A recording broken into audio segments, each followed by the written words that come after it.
పంకజ్ మిశ్రా, ఇంకొక జడ్జిమెంట్. వాళ్ళిద్దరు పెద్దోళ్ళు. ఒక ఆయన కాబోయే చీఫ్ జస్టిస్ ఆఫ్ ఇండియా, ఎవరు, బిఎస్ గవాయ్, కాబోయే చీఫ్ జస్టిస్. ఆయనకు ఒక ఏదో ఆశ ఉంది పాపం, సీజే అవుతాడని. పోతున్న సీజే వాళ్ళిద్దరు చెప్తుంది నేను ఎందుకు కాదనాలని, ఆయన కూడా మీ ఇష్టం అయితే చేసుకున్నాడు.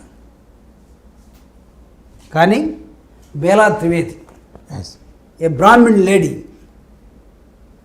కాన్స్టిట్యూషనల్ స్పిరిట్ ఎక్కడ తగ్గకుండా ఈవి చిన్నయ్య 5 మెంబర్స్ జడ్జిమెంట్ ఏదైతే ఇచ్చిందో అది తప్ప దీనిలో రాష్ట్రాలకు అధికారం ఇచ్చే అధికారం మనకు లేదు. ఈ 341 ఆర్టికల్ని సవరించే అధికారం మనకు లేదు. This is the list of central government. Central government అంటే parliament, Rajya Sabha, Lok Sabha and president of India. ఈ పార్లమెంట్లో దీని మీద చర్చ జరగాలి, అమెండ్మెంట్ జరగాలి. ఈ అమెండ్మెంట్ని ప్రెసిడెంట్ ఆఫ్ ఇండియా ఓకే చేయాలి. అప్పుడు మాత్రమే ఈ లిస్ట్ని మనం ముట్టుకోగలం.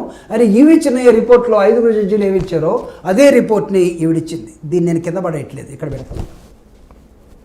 పెడుతున్నా. ఎందుకంటే it is according to the constitutional, maybe single judge వాళ్ళ 6 తోటి డిఫర్ అయింది.